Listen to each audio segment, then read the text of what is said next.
হ্যাঁ, আজকে আমরা জানবো ছাত্র ছাত্রীদের নিত্যকর্ম ও শিষ্টাচার। ঠিক আছে, আমরা সবাই ছাত্র না? হ্যাঁ, ছাত্র না।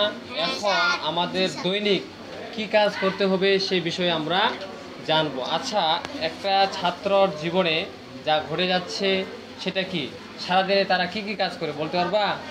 যেমন আমরা প্রতিদিন সকালে ঘুম থেকে উঠি। কখন ঘুম থেকে উঠি বলো তো? কখন ঘুম থেকে উঠি? সকালে ঘুম থেকে উঠি। তাও সকালে ঘুম থেকে উঠার পরে আমরা কাকে স্মরণ করবো বলো তো? ঈশ্বরকে স্মরণ করতে হবে। তারপরে আমাদের একটা নিয়ম আছে যে সকালে ঘুম থেকে ওঠার পর যেন বিপদ আপদ না আসে তার জন্য আমরা দুর্গা মাকে স্মরণ করব। কাকে স্মরণ করতে হয়? কাকে স্মরণ করতে হয়? আচ্ছা, স্মরণ করার পরে আমরা কি করব? হাত মুখ ধুয়ে প্রার্থনা করে বই নিয়ে কি পড়তে বসবো। প্রার্থনা করে কি করবো? হ্যাঁ, তারপরে যখন পড়তে বসবো, পড়তে বসার সময় আমরা কাকে স্মরণ করবো বলতো? হ্যাঁ, বিদ্যা দেবী সরস্বতী মাকে। কাকে? বিদ্যা দেবী সরস্বতী মাকে। বিদ্যা দেবী সরস্বতী মাকে। আচ্ছা, বিদ্যা দেবী সরস্বতী মাকে স্মরণ করার একটাই উদ্দেশ্য, আমরা সেখান থেকে জ্ঞানের জন্য কি? হ্যাঁ, প্রার্থনা করতে হবে। আমরা যেন আমাদের জ্ঞানটা যেন আরো বৃদ্ধি হয়, আমরা যেন ভালো মতো পড়ালেখা করতে পারি। ওই জন্য আমরা সরস্বতী মাকে কি করব? প্রণাম করব। বুঝতে পারছো সবাই? আচ্ছা, তারপরে আমরা খাওয়া দাওয়া করে বিদ্যালয়ে যাব। কোথায় যাব? বিদ্যালয়ে যাব।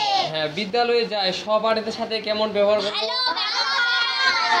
ভালো ব্যবহার করতে হবে। তারপরে আরেকটা কথা হচ্ছে, তোমাদের যে শিক্ষক থাকবে, শিক্ষক যে উপদেশগুলো দেবে তা কি করতে হবে? মেনে চলতে হবে।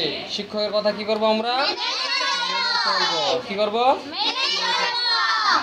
আচ্ছা, আরেকটা কথা, যে আমরা যখন ঘুম থেকে উঠি, ঘুম থেকে ওঠার সময় বিদ্যা দেবীকে স্মরণ করি। বিদ্যা দেবী কি করি? স্মরণ করি।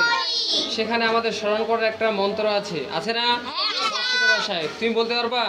হ্যাঁ, বলো, শোনাও তো। যা দেবী সর্বভূতেষু বিদ্যারূপেণ সংস্থিতা নমস্তস্যু নমস্তস্যু নমস্তস্যু নমো নমো। বাহ, ফাইন, অসংখ্য ধন্যবাদ। এই বলে আমাদেরকে বিদ্যা দেবীকে কি করতে হবে? স্মরণ করতে হবে। আচ্ছা, তারপরে চলে যায় আমরা পিতামাতা আমাদের কেমন গুরু বলো তো? পরম গুরু। হ্যাঁ, তাদের কথাও আমাদের কি করতে হবে? মেনে চলতে হবে। তারপরে দেখো, বৃদ্ধকালে তাদের সেবা যত্ন করতে হবে। বৃদ্ধকালে তাদের কি করতে হবে? আমরা দেখি আমাদের গ্রামের পাশে যখন আমাদের বাবা মা বৃদ্ধ হয়ে যায়, আমরা যে দেখি বৃদ্ধ হয়ে যায়, বৃদ্ধ বাবা মাকে তারপরে কেউ কি ভালো মতো সেবা করে না? সেবা করে না। আমরা অবশ্যই বৃদ্ধ বাবা মাকে কি করব? সেবা করব। হ্যাঁ, তারপরে আমাদের কাজ হচ্ছে বড়দের কি করা? সম্মান করা। বড়দের কি করা?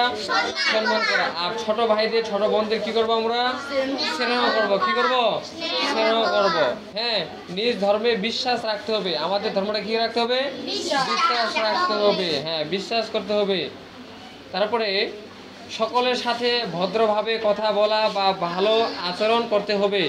আমরা যে কেউ আমাদের সামনে আসলে তার সবার সামনে আমাদের কি করতে হবে? ভালো ব্যবহার করতে হবে, ভদ্রতা বজায় রাখতে হবে, ভালো কথা বলতে হবে। বুঝতে পারছো না? বুঝো নাই? হ্যাঁ, তারপরে সদা সত্য কথা বলবে। কি কথা বলবে? সদা সত্য কথা বলবে। মিথ্যা কথা বলবে না। হ্যাঁ, মিথ্যা কথা বলা যাবে? মিথ্যা কথা বললে কোথায় বাস হবে বলো তো? নরকে। সত্য কথা বললে হ্যাঁ, সৎ পথে থাকলে স্বর্গ লাভ হয়। কি লাভ হয়? আমরা কি চাচ্ছি আমরা নরকে যাই? চাচ্ছি কি? আমরা সবাই কোথায় যাব? ওই জন্য আমাদের সবাইকে সত্য কথা বলতে হবে। বুঝা গেছে? হ্যাঁ, সৎ পথে থাকলে স্বর্গ লাভ হয়। আর যারা অসৎ পথে থাকে তারা নরকে যন্ত্রণা ভোগ করে। তাদেরকে যন্ত্রণা দিয়ে দিয়ে কি একবারে অবস্থা শেষ। ওই জন্য আমরা কেউ নরকে যাব না, আমরা সবাই কোথায় যাব? স্বর্গে যাব। হ্যাঁ, বুঝা গেছে? পিতৃভক্ত নচিকেতা, মাতৃভক্ত ঈশ্বরচন্দ্র বিদ্যাসাগর, গুরুভক্ত আরোহী জগৎ স্মরণীয়। তার পিতামাতা ও গুরুকে সেবা করেছেন কায় মনোবাক্যে। মানে আমরা যে আমাদের পিতামাতাকে সেবা করব, পিতামাতাকে গুরু গুরু মানব, ভালো ব্যবহার করব, সেটা যেন থাকে তাই মনোবাক্যে। এতে কোনো কি লোভ লালসা থাকবে না। হ্যাঁ, আমাদের যতটুকু মা বাবাকে ভালোবাসা ততটুকুই ভালোবাসবো। বুঝা গেছে? জি স্যার। সব বুঝতে পারছো? জি স্যার। আচ্ছা, তোমাদেরকে অসংখ্য ধন্যবাদ। সবাই ভালো থাকবা।